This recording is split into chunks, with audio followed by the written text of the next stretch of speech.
we went to a concert last week. Yeah. An outdoor concert. Yes. Murder by Death, one of my favorite bands from Indiana. So we're at the concert with some of our friends, and we get there early. We get our drinks. We're kind of standing around talking, and I look across the way, and I see some people that we know that I haven't seen in a while, right? So I'm like, oh, I got to go say hi to them. And so I tell my friends, like, give me just a second. I'm going to go say hi to them. And I walk over. And as I'm walking over, I think, you know what would be funny is if I literally bumped into this person and then was like, oh my God, it's you. Look. So you. This is so you. Yeah. Okay, so I kind of walk over because they haven't seen me yet, right? This guy and his girlfriend, they're just talking. And so I'm like, I'm just going to bump into him and then be like, fancy meeting you here. Oh my God. So Emily, I walked over and I bumped into him so forcefully that I knocked his drink out of his hand. No! And his beer dropped and spilled all over the place. And it was so embarrassing. And I could see the people around me looking like, because it's not crowded yet, right? Nobody's drunk yet. Like, there's no reason for me to literally be bumping into this person. And so, of course, immediately I go into like embarrassment mode. I'm like, oh my God, I'm so sorry. I can see the guy behind him, like, got like party foul. Like, what the hell? Like, what is this bitch doing? Like, you know? And also the friends that we came to the concert with were watching the whole thing. So they saw me do all of this. I feel like our listeners need to know the context of how when we were in college, you spilled a drink on me literally every time we went out. Literally. Like, it wasn't a full night out until you spilled the drink on me. That is correct. Even if we were like, I remember freshman year, we went to an Applebee's, like a friggin' Applebee's, and we had iced tea, and I spilled that all over you. It wasn't even like a drinking thing. What was amazing is I was sitting across the table from you. You spilled it across the table into my lap. Yes. Thankfully, this friend is a very nice friend. I bought him a beer, so, you know, I made it right, but I had to tell you because I knew you would appreciate it. Having had me spill drinks on you many, many times and or like tip your drink over and then you have to go get another one. And I would say, to be honest, it just makes me feel good that knowing you haven't not changed. The only one. You're the same. Yeah. You're the same as you ever were, Katie.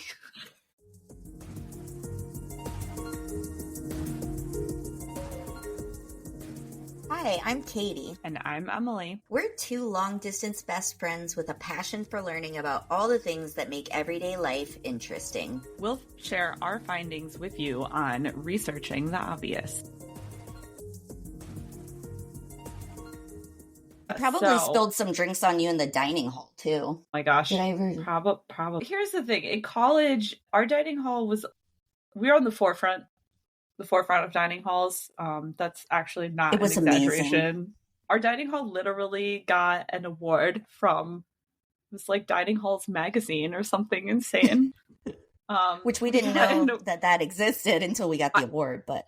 Right. But I mean, we got the award for having one of the best dining halls in the country. But what I will say is that we had a pretty unique dining hall system compared to most other colleges that I know of, where we could go in an unlimited amount of times.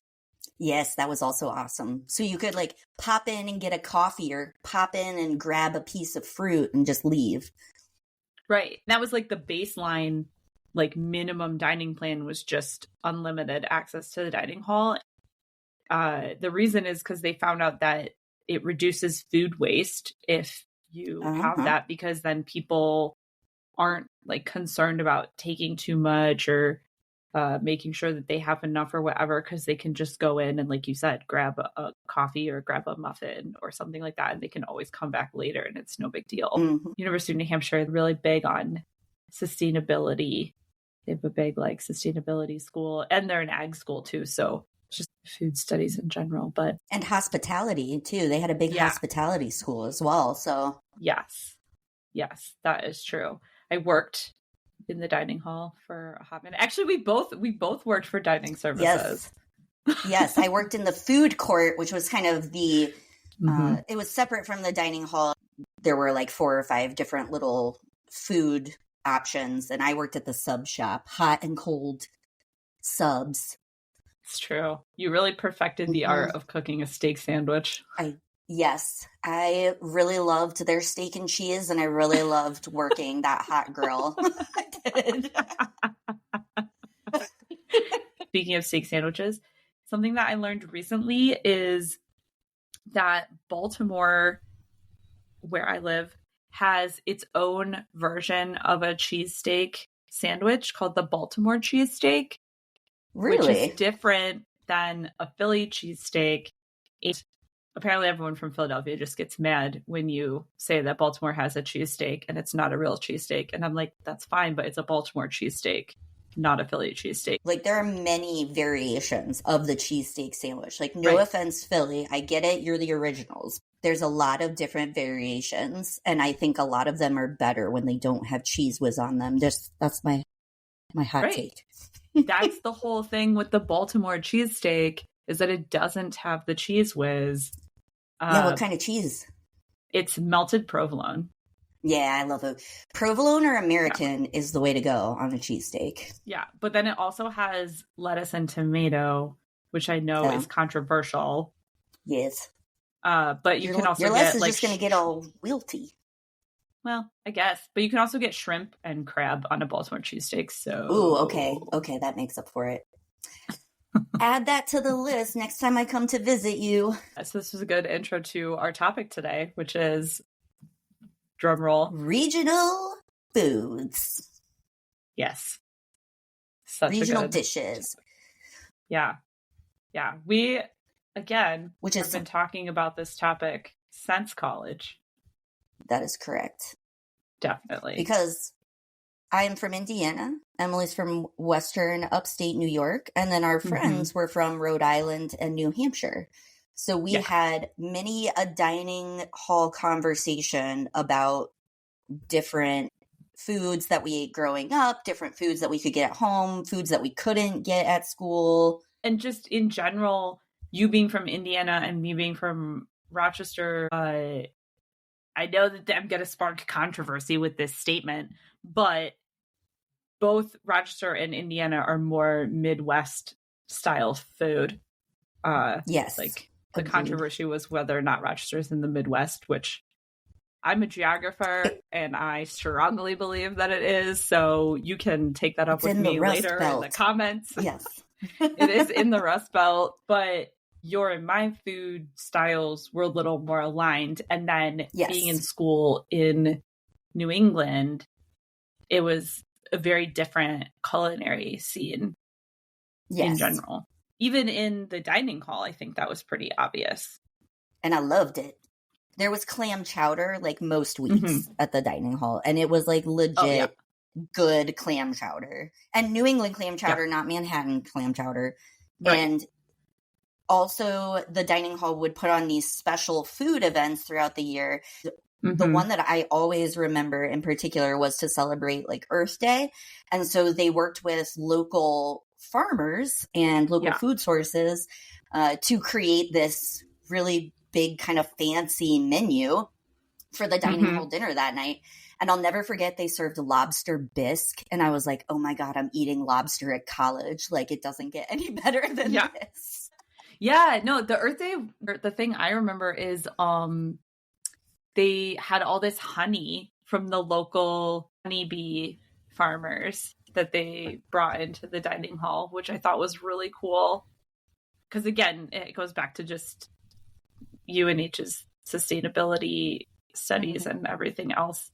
Because there was a lot of stuff like that one dining hall on campus, the entire salad bar was food that was grown in the greenhouses. Yeah, that's right. I forgot about that. Like the on-campus greenhouses. And then and we had the dairy bar too. Oh yes, like all the ice cows. cream. Oh my gosh! There was there was a dairy program, and so on Sundays there was Sundays, and the ice cream. Oh yes, came it was from the dairy bar. The dairy bar.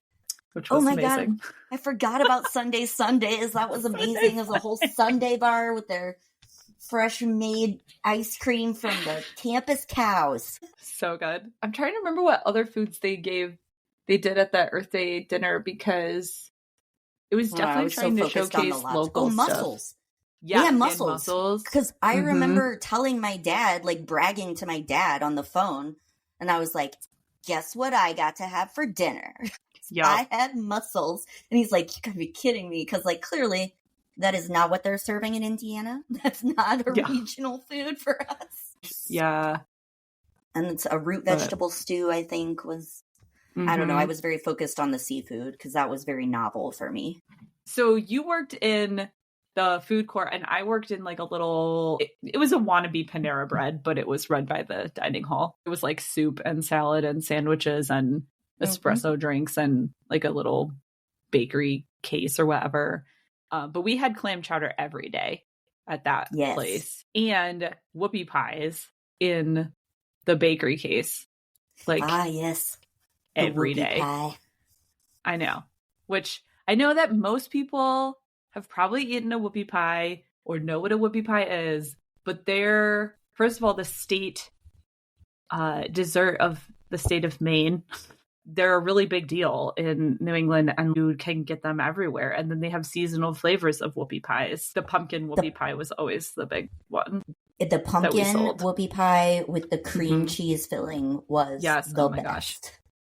Yeah, they're so good. And something about New England whoopie pies are different. Like, I've had whoopie pies from, like, Northern Indiana has a pretty decent, like, Amish community and stuff like that. They make whoopie pies, but they're not the same as the New England whoopie pies.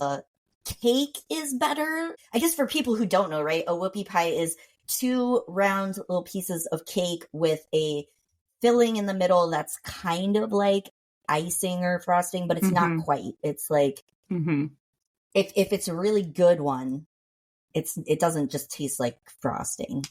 Yeah. But the cakes are like denser and they're moist and really nice, and like the filling is like light and fluffy and flavorful, and they're just, oh my God, they're really good. Well, so I read an article about this situation because there's like a big contest of like who created the whoopie pie. Was it in New England or was it in Pennsylvania? Because there's a sizable Amish community in Pennsylvania, and so people think that they originated from the Amish community. So first of all, in parts of Pennsylvania, they call whoopie pies gobs. No, I don't like that. Yep. I know, it sounds weird. It's like a gobstopper, but also like a blob, like a gob. Yeah. I don't know. I don't like it. No. But second of all, the Pennsylvania whoopie pies, the filling is with marshmallow fluff. And so the inventor of the whoopie pie, he was also the inventor of marshmallow fluff. Oh, okay. So he made the filling with marshmallow fluff. With marshmallow. But I mean, like, so marshmallow fluff, like, whipped into, like, a frosting sort of situation. So it's not just, like, straight marshmallow fluff. But then in New England, a lot of the recipes, they don't call for marshmallow fluff. They call for this, it's a flour and milk situation that you cook on the stove and then turn it into the sort of frosting like filling, but it's with like flour. Better. So it is they are different. Don't let people tell you that they're the same thing, because they're not. That's right. Go to Maine and have a whoopie pie. That's right. And tell us then it's go the to Pennsylvania and have a whoopie pie, and it's do a comparison. Yep, it's not. Yep. If I see a whoopie pie around here, I don't even really bother buying it, because I'm just like, no, I'll be disappointed. It won't be like the panache whoopie pies. It's true. They're delicious.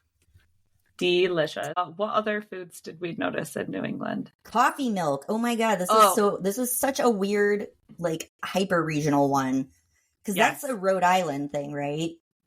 Yeah, I looked that up. There's an article from the Providence Journal, which is the newspaper in Providence, Rhode Island, about what is coffee milk and why do only Rhode Islanders know about it?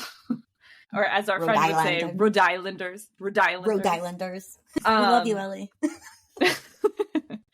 But so it was originated in Rhode Island. They think it's like origins unclear, as with a lot of regional foods, but they think it was brought over by Italians. The great thing about coffee milk, and it is exactly what it sounds like. It is just like chocolate milk or strawberry milk. It's like milk that's flavored with a coffee syrup. Yes. It's delicious. That's the key. That's the key, though, is that it's like you would buy a bottle of Hershey's syrup. They sell bottles of coffee syrup. So it's not like it's with coffee. It's not like a cafe au lait. It's not coffee. No. It's literally coffee flavored syrup. Like that you stir into syrup. Your milk. Yeah. And then so it tastes like coffee ice cream.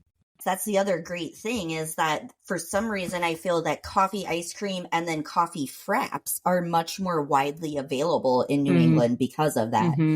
I can't always get a coffee flavored ice cream or a coffee flavored quote unquote frap, right? That's something else. They called them fraps and we call them milkshakes, but milkshakes. Yeah. But yes. In New England they call them fraps. Yeah. So a good old coffee frap from the ice cream shop. Yes.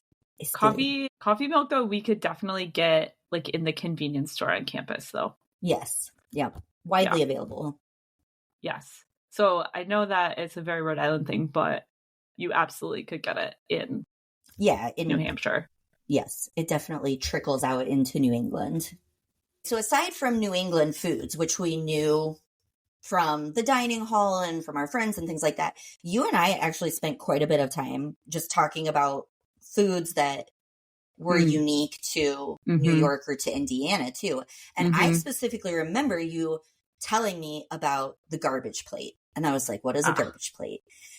Yes. And you broke it down for me and I was like, well, that sounds amazing. And for many, many years, it was like my big goal to go and get a garbage plate with you. And that did happen in, I believe, like 2015. Yes, when my sister got married. That's right. Yes. And it was one of the greatest things ever. And I've wanted to come back and have one ever since. So that was one of the big regional food conversations I remember having with you. And also something that was like super unique to Rochester that I had never heard of. Yeah. The garbage plate it's just iconic. It's an iconic food. If you searched it online, you could now find a lot of stuff about it. Like Binging with Babish did. Yeah, he kind of made it a little bit more popular, I think, or reached a new audience. And Jenna Marbles when she was big on YouTube. But the thing is that Binging with Babish, so he's from Rochester and Jenna Marbles also from Rochester. So the reason why they talk about these foods is because they're both from there. If you're not familiar, it's a food you can only get in Rochester. You can get it in a lot of places in Rochester. Pretty much any like local diner type place has one. Maybe local diner isn't even the right word to describe the places that have them. There's specific places that are called HOTS places. They're like hot dog joints. Yeah, this was new to me too. This was like, I was like, what's a hot? Yeah, they're like hot dog stands, but they're like little diners. But like it's the kind of place that it's the kind of place that you'd like go in and you could get like a hamburger or hot dogs or chicken tenders and French fries. Like it's like those kinds of places where it's just little food joints, right? And so there's a ton of those around Rochester, New York, just in Monroe County, and they all have a version of a garbage plate. And then, there's some like local chains. There's a local hamburger chain called Bill Gray's, and they have a version of the garbage plate. And then, even some other restaurants, like Genesee Brew House has a version of a garbage plate. And like, so it's like all these little restaurants, they all have like a version of this food. But basically what it comes down to is that it is a with half macaroni salad. So macaroni salad is specifically like the elbow noodle pasta with mayonnaise concoction. Right, the mayonnaise-based dressing is a must. Right, because I've heard people call pasta salad mac salad. No. And pasta salad, no, that is the pasta that has Italian dressing on it. Yeah, or mac Greek dressing, or like, yeah. Yes, mac salad is the elbow noodles with the mayonnaise. It's a little sweet. The other half of the plate is cubed potatoes. So they're home fried potatoes. Yeah. Well, again, this becomes like a point of contention because hash browns, home fries, whatever. These are specifically the cubed potatoes that we would call home fried potatoes. And then, so that's like the plate is like half of that. Versions, you can opt to have baked beans on your plate as well, but that's like it's not a very common option. It's like it exists, but it's just not commonly chosen. Mm-hmm. So you do the mac salad and the home fries. And then on top of that, you pick your protein. So the original standard was either 2 hamburger patties, 2 cheeseburger patties, or 2 hot dogs. Caveat being that Rochester has specific types of hot dogs. Yes, that's right. In Rochester, you can get either what's called a red hot or a white hot. These are 2 different kinds of hot dogs. A red hot would be like a hot dog that you'd see most places in the United States, right? It's red in color and it looks like a hot dog. A white hot. I've never seen a red hot dog until I came to Rochester. I'm just saying. Well, what color would you say that a normal hot dog is for you, though? Kind of like pinkish brown. Okay. I feel like that's like what we would call it, though. Like a red hot would be like a pinkish brown hot dog. Yes. And I've just never heard it referred to as red, I guess. So that to me was unique too. Yeah. Okay. Continue. So the red hot, I would say, is more of like a standard hot dog color. And then the white hot is... It looks like a hot dog, right? It's like a sausage link sort of thing. But it is white, like a milky white color, because it's made with different meats. It's usually a mixture, has like veal in it. And it also usually has milk powder in it, which gives it the white color. Weird. So if you chose hot dog as your protein, you'd have to specify if you wanted a red hot or a white hot, and that would go on top. So your protein. And then on top of that is you put this, we call it a hot sauce. But when we say hot sauce, we mean like the temperature is hot, not that it's like spicy, like pepper hot, like it's a warm. Right. So it's a warm sauce that we call hot sauce, because it is physically hot, but it's sort of like a meat sauce, kind of like, actually has a similarity to Cincinnati chili a little bit. That's what it reminds me of too. Yeah, it's like a thin, just beef, no beans. Yes, ground beef, no beans. Get out of there with that beans. It's just like ground beef, and then has like a sauce that has spices in it, but the spices are, the big one that it includes is cinnamon and turnip and like some others like kind of weird things. Wait, turnip? So turmeric. Turnips. Turnips? It has turnips in it? Yeah, that's like one of the weird flavors of it is turnips. Oh, that's weird. I didn't know that. Okay.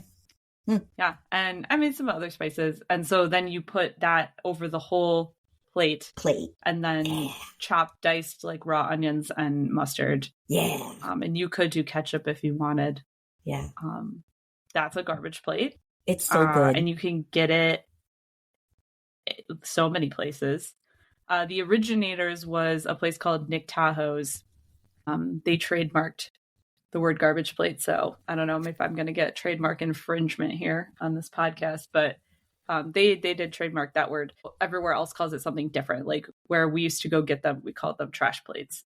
But there's like dumpster plate, compost pile. Really?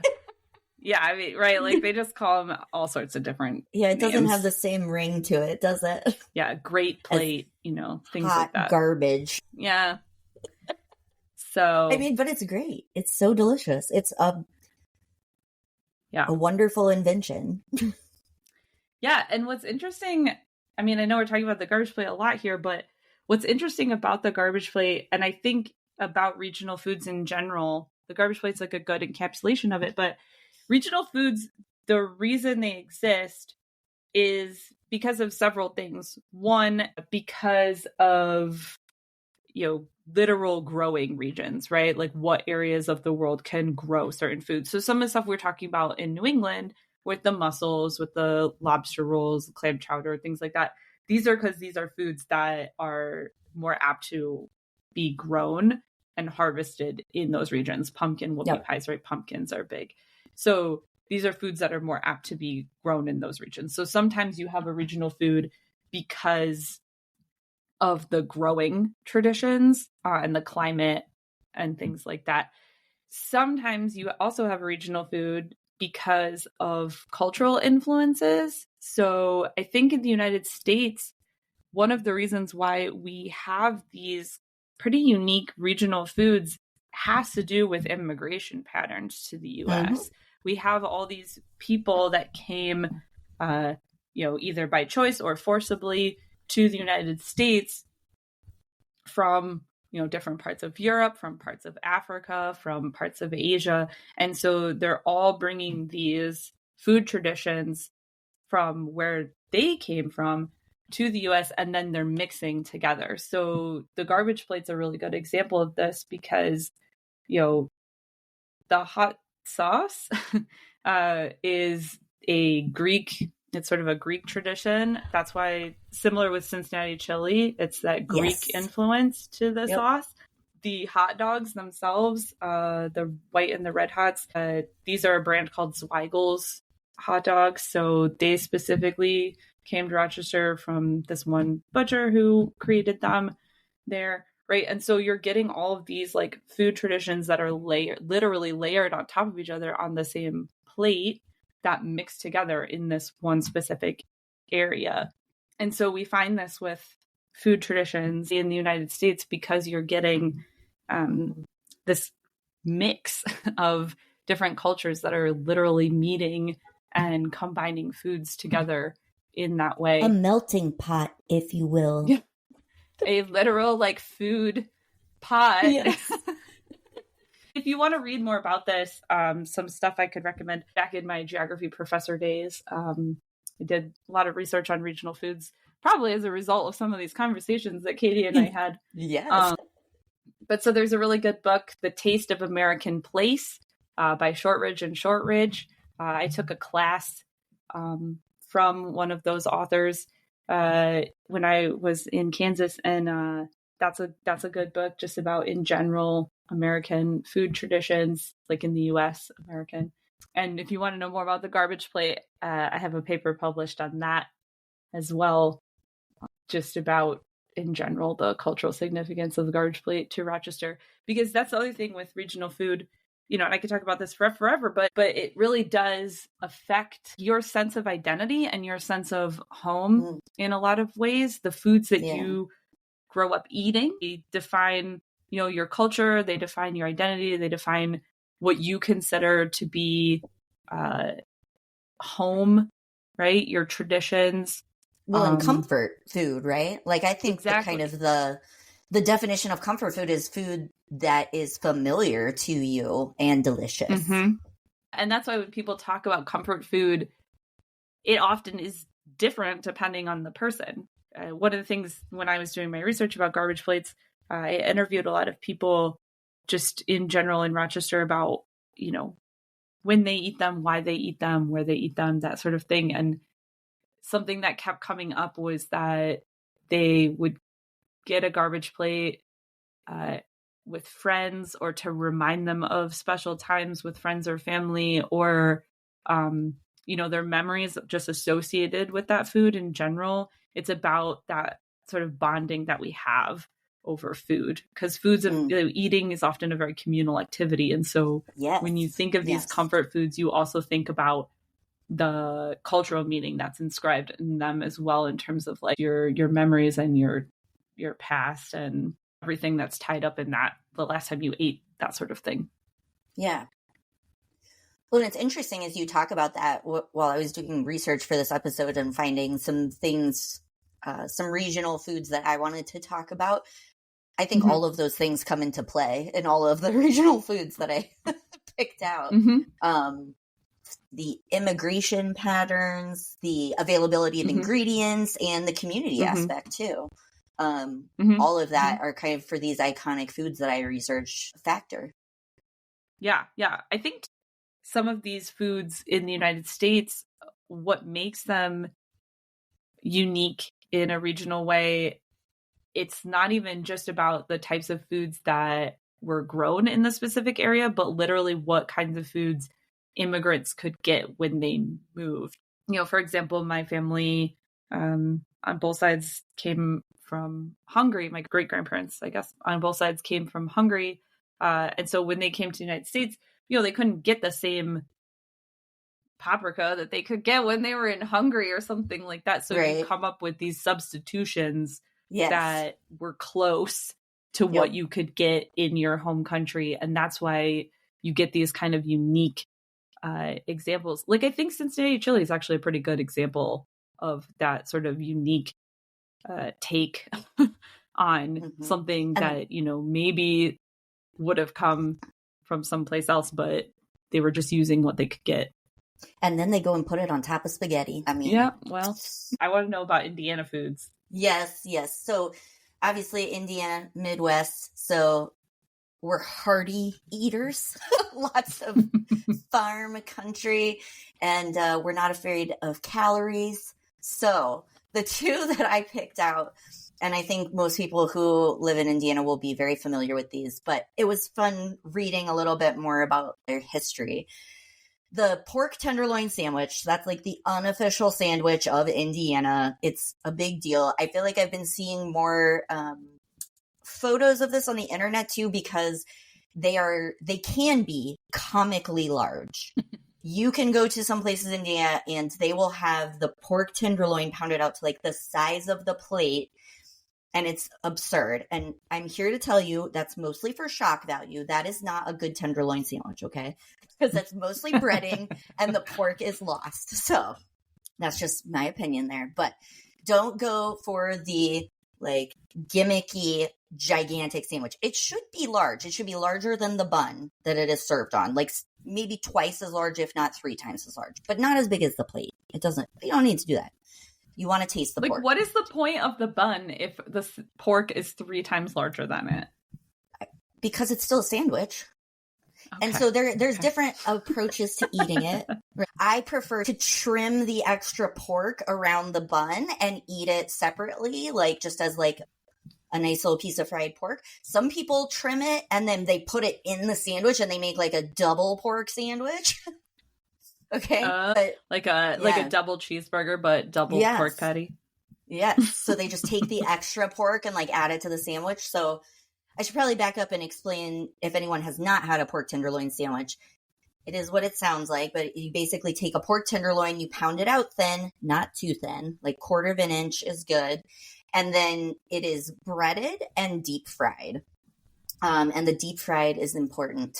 That's an important part. And then it's served on just like a regular, it can be a cheap hamburger bun or like a brioche bun or something like that. And pickles, onions. I prefer mayonnaise. A lot of people are diehard mustard only kind of people, but you do you. Oh.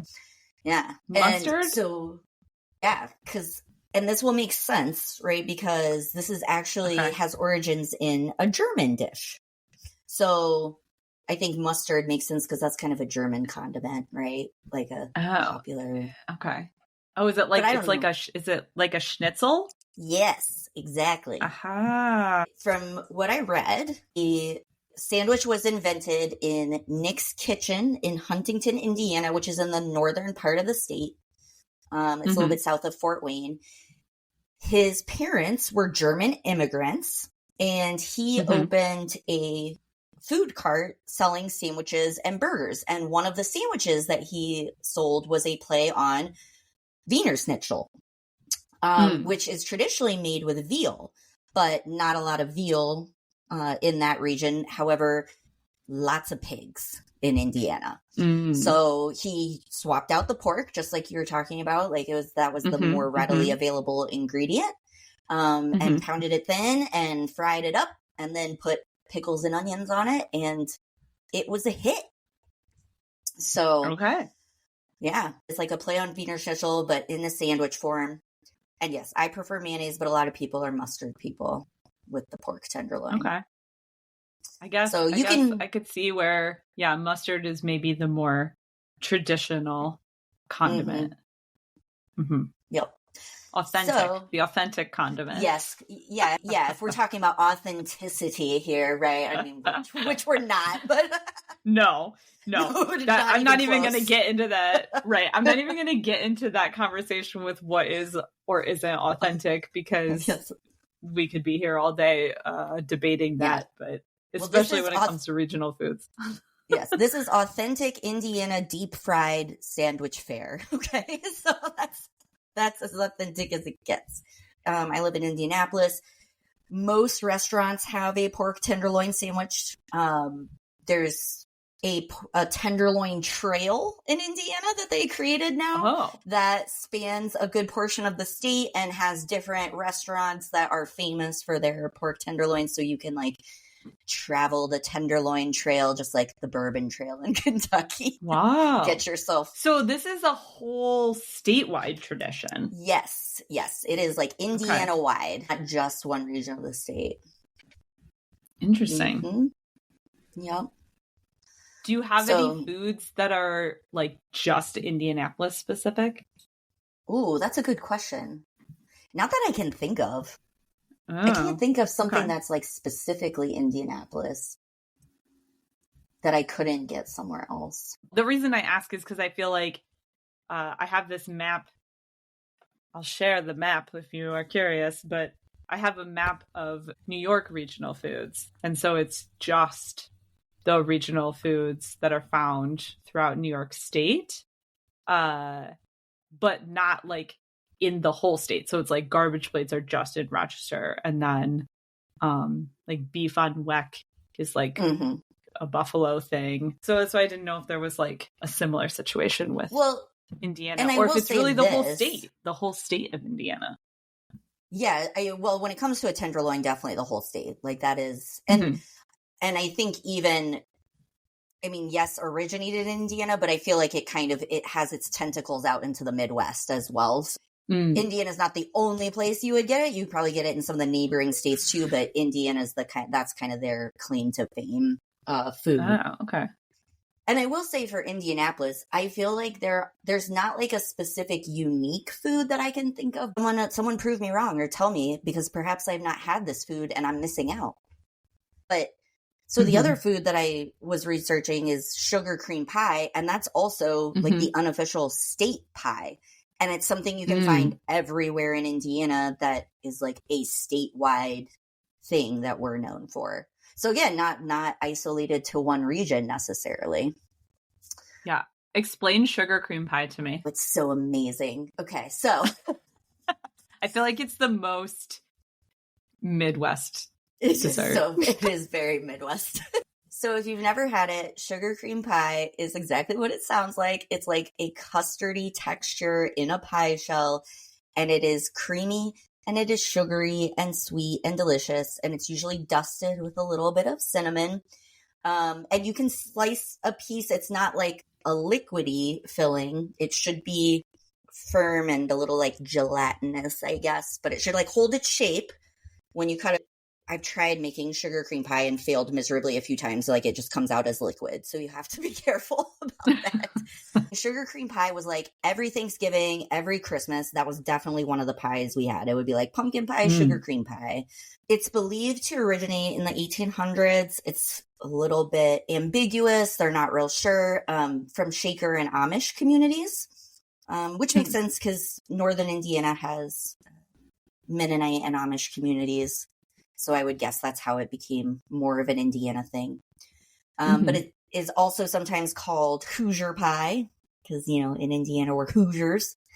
And finger pie because I guess back in the day you could mix all the ingredients with your fingers because it was a very simple recipe.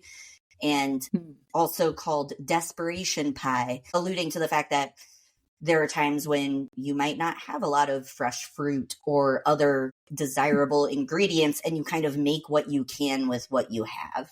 The older sugar cream pie recipes, like kind of the original ones, were just brown sugar, cream, and flour. That's it. Yeah. You mix it all together. Yes. Heat it up, bake it, and it comes out creamy and sugary and delicious.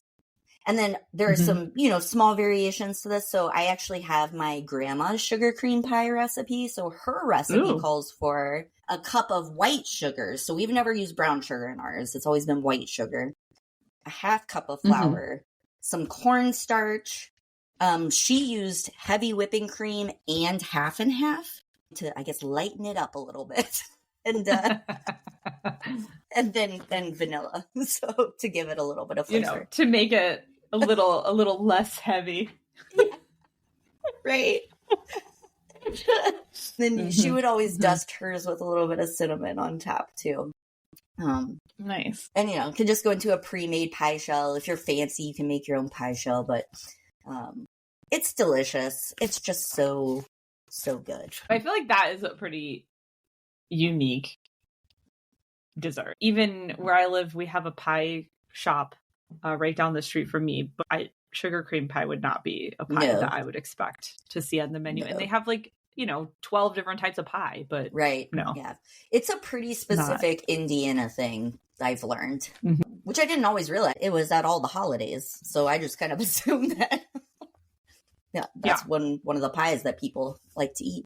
I love that you have your grandmother's recipe, though, because I feel like that also speaks to the idea of foods being such a part of your identity and like your cultural, who you are kind of thing. Yep.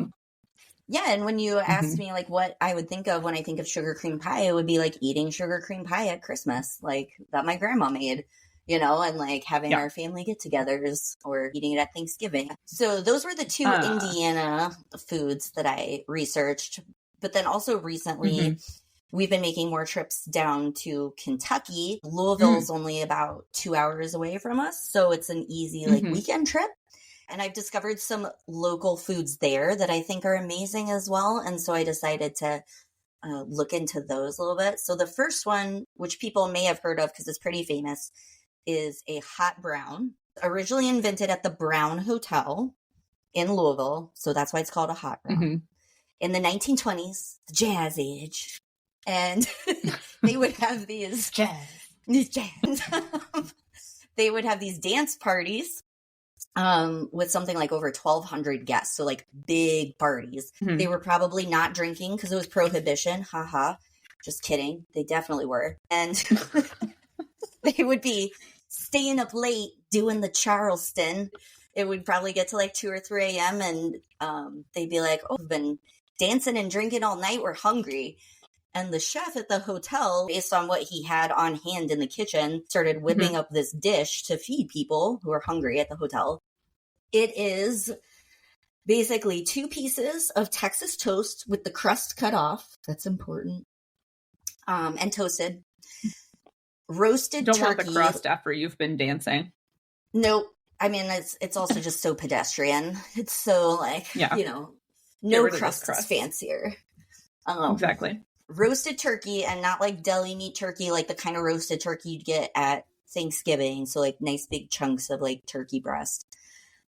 A Roma tomato that's quartered. It's important that it's quartered because it will eventually go under the broiler and kind of get like soft and juicy and like a little bit toasty on the outside. Okay. And then 2 slices of bacon that are pretty crispy. So I like to break them up and like dust them on top. And then the most important part is the Mornay sauce, which is a bechamel. Just means, you start with like a flour and milk or cream mixture, and then they add Parmesan and Gruyere cheese. And they cover the whole thing in that. And then they throw it under a broiler so it gets all nice and like bubbly on top, and the tomatoes get a little roasted, and they serve it in like a skillet. And so it's like open-faced? Yes, like open-faced. You eat it knife and fork. I feel like I've heard of this one because of the Kentucky Derby. Yes. Like See, a popular food for that event. yes. Funny that you bring up the Kentucky Derby, because the Mhm. other dish that I recently was introduced to, I went to a horse race in Lexington. Mm-hmm. And one of the little like stands in the track was selling burgoo. And I literally went up to the counter. I was like, what is burgoo? And she's like, you got to try it if you've never had it. She's like, it's like a stew. And it was delicious. But then it got me wondering, like, I'm like, I have never in my life heard of something called burgoo. My husband and I are sitting there, like, we're eating it, like, trying to figure out what all is in it. And so, of course, then I had to, like, do some Googling to really figure out where this came from. Obviously.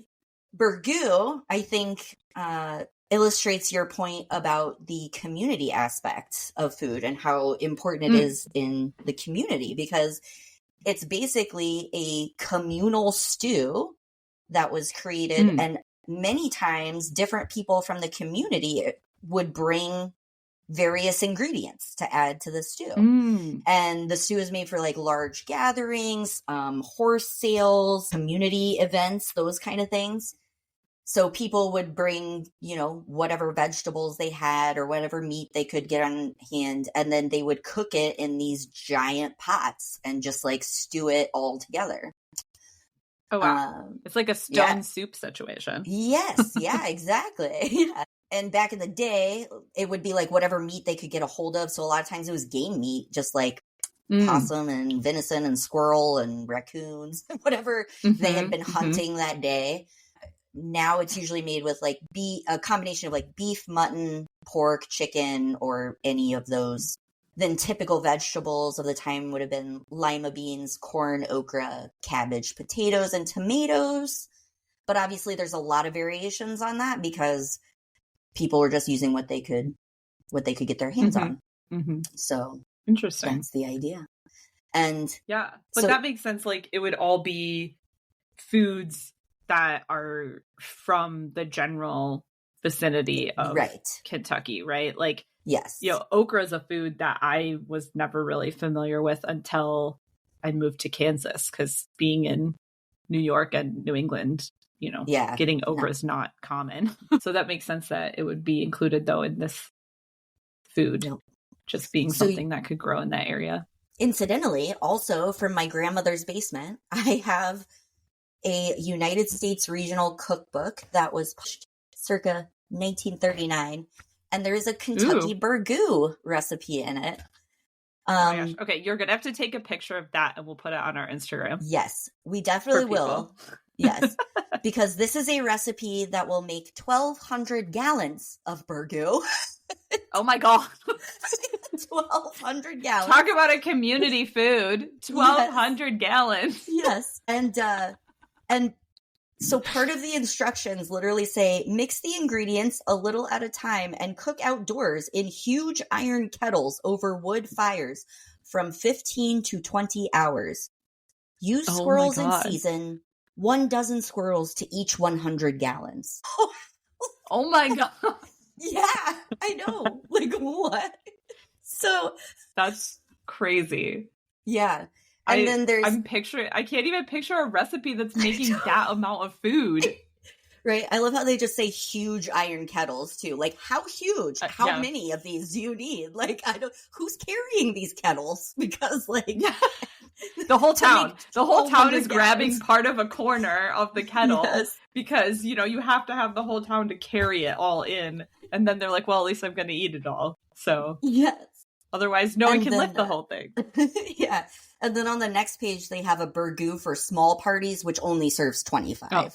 So only 20, only 25. Yeah. Only 25. Yeah. That's the micro wedding version of burgoo. Yes, exactly.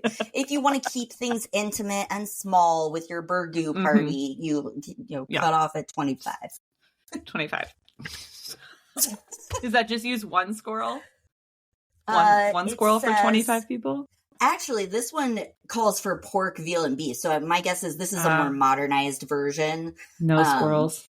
That you could make in your kitchen instead of in huge iron kettles over a fire. Got it. Yeah. Got it. No squirrels needed for the 25 person. Nope. Not required. Got it. You've lived in Maryland now for how many years? I've been in Baltimore for like 3.5 Yeah. years.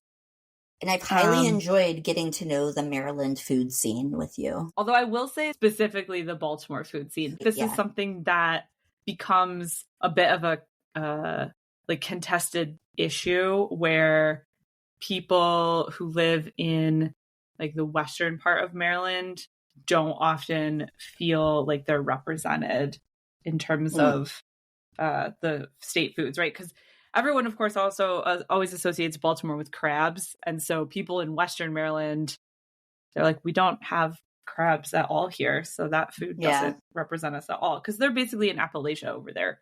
Right. You know, they're in West Virginia territory. Yeah. And see, so maybe they're having burgoo. I don't. Yeah. I was like, yeah. You're right. It's more specifically, we've come to visit you in Baltimore and have gotten to experience the Baltimore food. Yeah. So obviously Baltimore crabs is the thing that people think about. But I would say also specifically Old Bay seasoning. Because obviously crab, right? But it's really the Old Bay spices that are a major thing. Because you can get Old Bay on more than just crab. Like you can go and get Old Bay French fries, which is just French fries with Old Bay seasoning. Old Bay beer. Yes, beer. There's beer that is Old Bay flavored. If you get Bloody Marys in Baltimore, very frequently they do an Old Bay rim on the Bloody Mary. Old Bay, I was going to say, what else can we do with Old Bay? Chicken wings. You'd get the honey Old Bay flavor chicken wings. Time. They were so good. Those are the best chicken wings I've ever had. I'm not going to lie. They were so good. Yeah, and then like crazy stuff, right? Like Old Bay caramel corn or Old Bay ice cream, right? So, you know, Old Bay just becomes part of every food, right? People figure out ways to make Old Bay everything. Yeah. And Kevin dusted on his eggs in the morning, which P.S. Richard does now too. So he really liked that idea. So he often has Old Bay on his eggs. Yeah. I was reading this article though from WAMU. It's our local NPR station about where Old Bay came from. And Old Bay was a spice blend that was created by a German immigrant who was actually fleeing the Nazis and came over to Baltimore and then set up a seafood stand. And at the time, it was common for seafood stands to also sell seasonings to go with their seafoods. And so he created this little spice blend, and he purposely was putting like traces of other spices in his spice blend so that people wouldn't copy it. So Old Bay has, you know, a variety of different spices in it, even though it's mostly paprika and celery seed. But it has traces of other things just because he didn't want people to copy it. And so he was, yes, exactly. And so that's where, so Old Bay did start here. His friend suggested the name Old Bay to give it more marketability. And then McCormick bought Old Bay, which is another thing that's interesting. McCormick is based right outside of Baltimore. So I love McCormick seasonings too. They're like the pinnacle of seasonings and the readily accessible in the grocery store seasonings. Yes. And what's funny is sometimes I'll go to the grocery store because the Wegmans that I go to is over by McCormick. And so every once in a while when I go there, I'll step outside and I'll be like, all right, I guess they're making dill today or whatever, because you can smell it. The dill gets the seasonings. It's very heavy, like smell, which is surprising. But that one is pretty heavy. Or like if they're making ranch powder or something, you can usually smell that again because of the dill. For some reason, dill like penetrates the air out there. McCormick bought Old Bay in 1990, and that was 5 years after the guy who invented it passed away. So Old Bay was an independent thing for, and then of course there's other versions of similar spices. What's interesting is Old Bay is not generally the spice blend that is used for steamed crabs. People always think that steamed crabs have Old Bay on them, but actually, because Old Bay is ground very, very fine, it doesn't work for a crab boil. And so the one that's usually used for steamed crabs is called J.O. spice. So Okay. if you're eating crab in Baltimore, you're probably eating J.O. spice, not Old Bay. But chances are the restaurant that you're in will have a canister of Old Bay on the table if you want to add extra, because Old Bay is really better to put like on top of things as opposed to putting it in a cooking boil. Yes, that makes sense. You know? That makes sense. Or as it should be, in a crab cake. Yes. Well, yes. Crab cakes are also a whole situation. What is funny is that I'm sitting here talking about all of these foods and I don't even really eat them because I'm a vegetarian. Right. So you just talk about them for my benefit. Exactly. I talk about them for other people's benefits. I find it really fascinating from a cultural standpoint. But yeah, I'm a vegetarian, and something that I have really also enjoyed living in Baltimore is we have a really extensive vegetarian and vegan food scene in the city that a lot of people don't realize or would even think about. I was surprised, and you've taken me to several restaurants, and I'm impressed with the variety of dishes that they offer. Like, it is not just like a salad, no meat. Like, they're legit vegetarian, like plant-centric dishes that like someone clearly took the time to think about the importance of highlighting those ingredients. Not just like, we didn't add meat to this, so there, you can have that. One of the reasons I picked the neighborhood I live in is because we have specific vegan restaurants in my neighborhood, or places that offer specific vegan menus. I mean, there's a pizza place in my neighborhood that's vegan, that has vegan cheese on the pizza and things like that. It's not just a pizza with tomato sauce. And that is not something I'm accustomed to living in the Midwest, let me tell you, because I now pay attention to the restaurants and what they offer in terms of like vegetarian and vegan offerings. And it's really overlooked here because, we're in an area of the country that's, heavily pig and cattle and all of that. I feel like it's unfortunate because I've had some really, really good vegetarian food with you, like I said, where they've really put some thought into those ingredients and what goes well together and like the flavors. And I think people are missing out. One big thing that we have in Baltimore is a lot of vegan soul food restaurants. Of course, Baltimore being a predominantly Black city, we're about 60% Black in population. So that lends itself again to what is your idea of comfort food. And soul is a really classic idea of comfort food. That's literally why it's called soul food. It gets to your very, your culture, your soul, right? And something that I found interesting is I was reading this BBC article, and in this BBC article, they cite 2 separate research studies that looked at the percentage of people in the United States who are vegetarian. And in these 2 separate studies, they found that about 3% of Americans are vegetarian. However, about 8% of Black Americans are vegetarians. Black Americans are almost 3 times as likely to be vegan or vegetarian than other Americans. So there's a pretty significant Black, vegan, vegetarian, plant-based food movement that's been going on, and it's tied just into other social justice issues. We'll link the BBC article if you want to read more about this movement, but I do think that is contributing to the prevalence of vegan and vegetarian foods in Baltimore. So honestly, I've lived a lot of places and been vegetarian for a long time. Oklahoma, not so great to be a vegetarian but Baltimore, if you're a vegetarian, but if you're a vegetarian and you want to come to a place that has a lot of food options and pretty interesting food options. Visit Baltimore. I highly recommend Baltimore. Yeah, it's like noticeable. We'll walk down the street or whatever, and I'll see a restaurant, like, what's that one? Oh, this one's a vegetarian, blah, blah, blah, blah. Or this one's a vegan. Like, there's a lot of options. And there's a lot of places that serve both. So, like, I'm not vegetarian. My husband's definitely not vegetarian.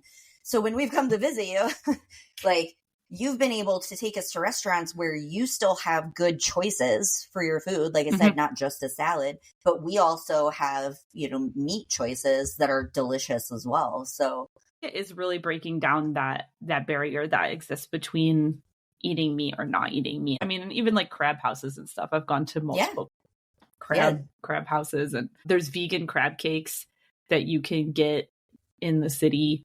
Yeah. I think a lot of people too, like, kind of wrinkle their nose when they think about vegan or vegetarian food. Like, they think it's imitating something that it can't imitate. But honestly, like, when I've tried the stuff that you've ordered, I think it's like just as good, if not better, because of the flavor too. It's not even about the meat. Like, it's well seasoned. It's that they take into consideration textures and like sauces and like making it taste really good. It kind of overrides the need to have that meat component. Yep. I can't wait to come and visit you again and try more Baltimore foods, because everywhere you've taken us has been like fantastic. So I know we need to do more episodes about foods, to be honest, because we've been talking forever and barely scratched the surface about we didn't even foods. Get to buffalo wings. Right. We missed out on pizza. We'll just do a whole episode on pizza. Let's be honest. Pizza whole thing. Yeah, it's true, because we have a lot to talk about with pizza. But but yeah. Oh my gosh, tell us your favorite regional foods. Yes, and we want to know about add them in our follow-up episode. Yes, and we will link all of our sources in our show notes. Maybe we'll even give a few shout outs to some local restaurants that feature the foods we talked about. Yes, absolutely. And this is one of our favorite topics. And hopefully you learned some things that were not as obvious as you thought they might have been. We love food. Bye.